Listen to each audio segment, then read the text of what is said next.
Welcome back. On today's episode, we are going to talk about manifesting your dream life.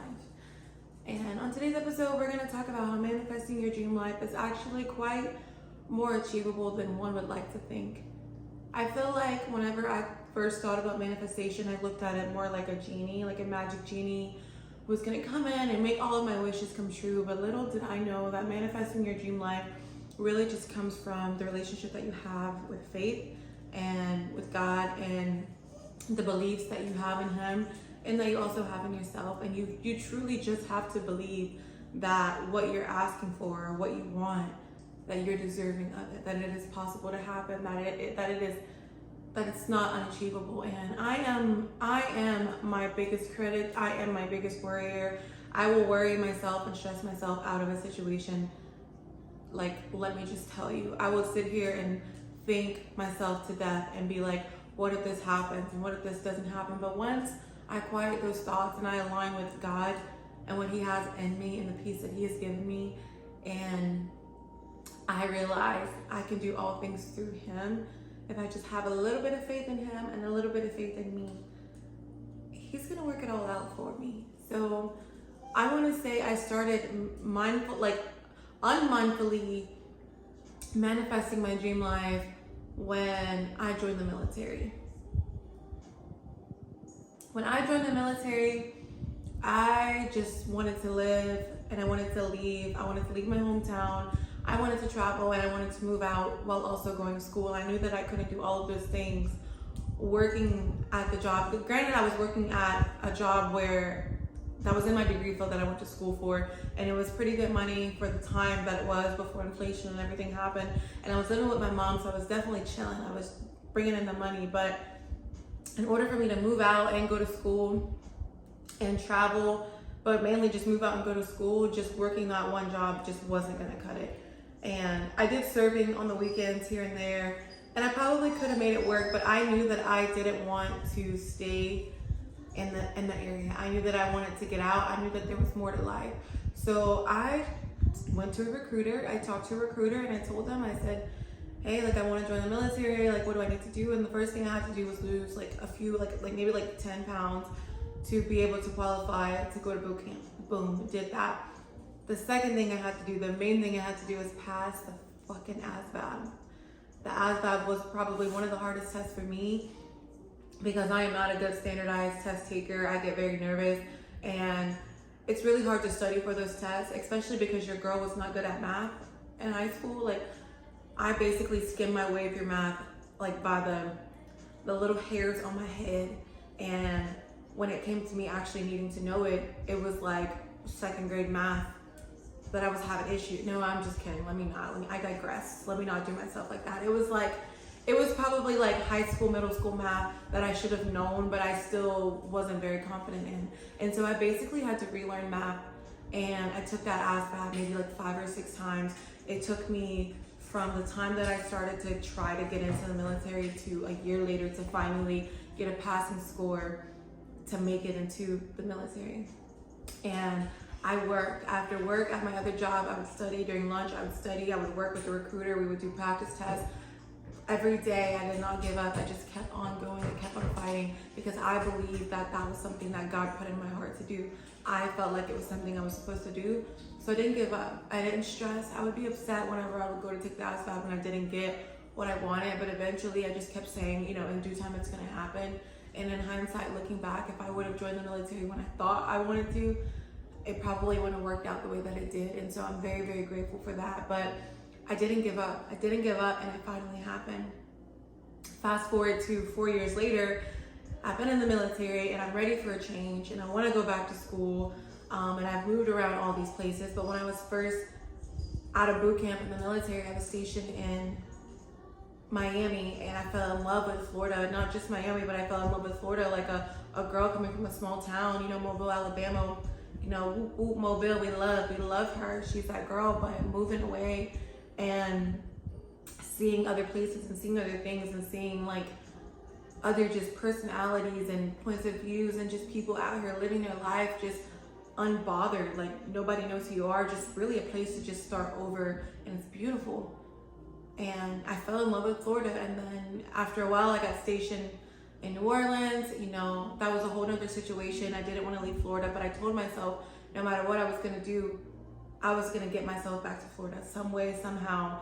We was making it happen. And it was never my intention in these 4 years to ever get out of the military, go into the reserves, and do it the way that I did. But life has a funny way of working things out for you. And one day, this nice little man in the military who's in charge of the school, like in charge of people who want to go to school who are in the military, just let me know, like, you know, you can get out and you can move wherever you want, and they'll pay for your school, and you know, they'll take care of your housing. Like, you don't have to stay in the military. You don't have to stay in the military and go to school. Like, you can do both.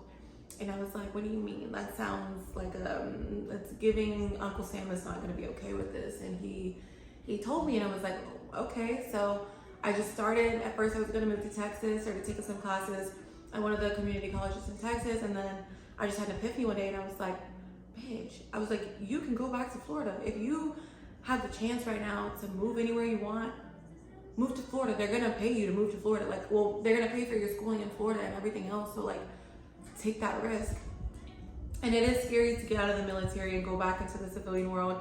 But I started working towards that, and I manifested. I was like, I'm gonna get accepted into a school. I'm gonna move back into Florida, and this, and this, and it's all gonna happen. And at first, I got some no's. Like, I applied to Tampa, I applied to these areas, and the last place I applied to was back over here in Fort Lauderdale, close to Miami area, because I told myself I didn't want to go back to the exact area just because I felt like I had outgrown it. But then when I applied to that school, when I applied to Nova, I attend Nova Southeastern University, home of the Sharks. And when I applied for my application, I had this feeling in my stomach. I was like, I'm gonna get this. Like, this is where it's gonna happen. And I just felt so positive.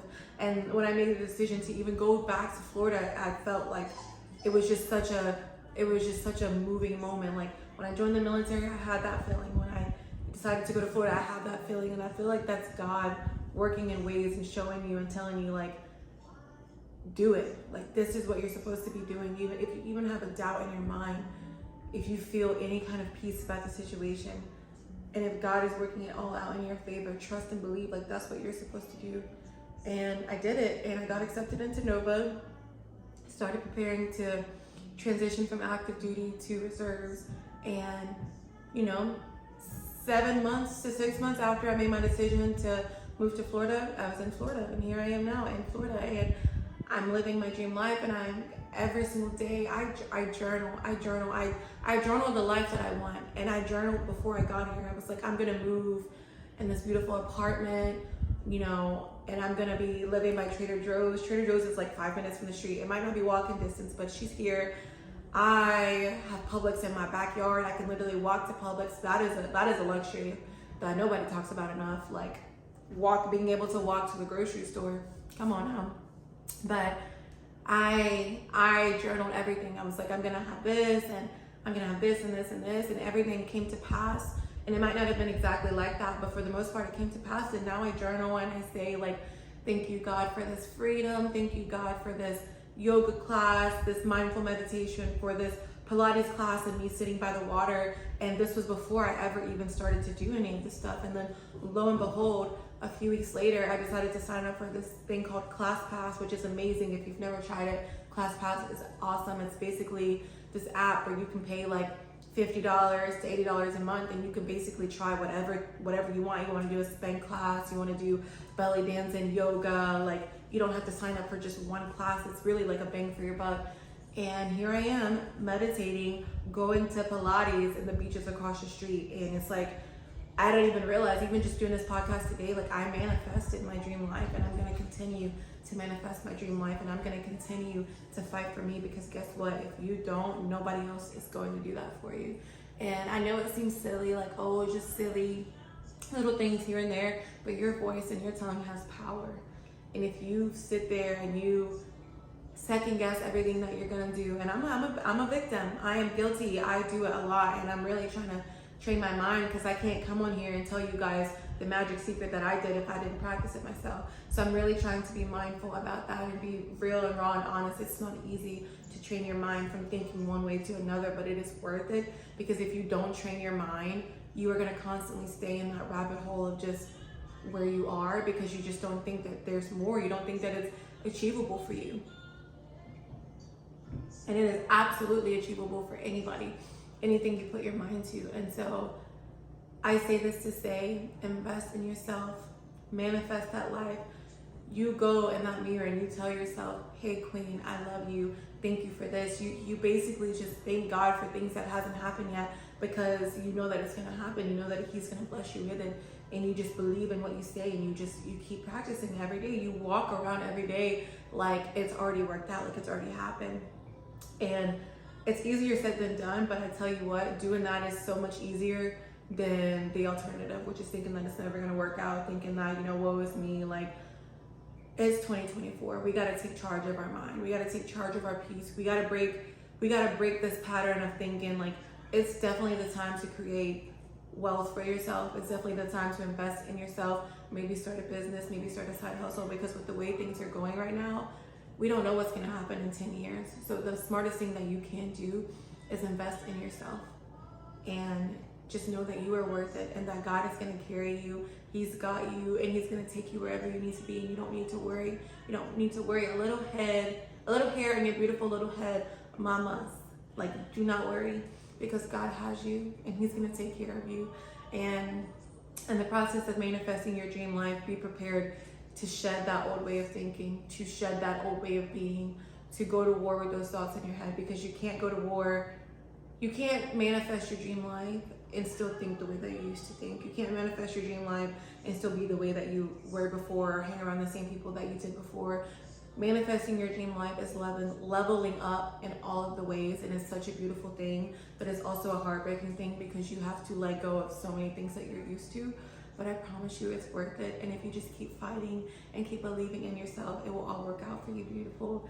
And I say all this to say that you can do it. Anything you put your mind to, you can do it. Do not give up. Invest in yourself. Manifest that dream life. Manifest that car in the garage. Manifest that house. Manifest that business. Manifest this. Do it, because you can do it. It's in you. It's in you. It's not on you. It's in you. And God got you, queen. I hope that you guys have a beautiful, beautiful, beautiful week, and I will talk to you guys very soon.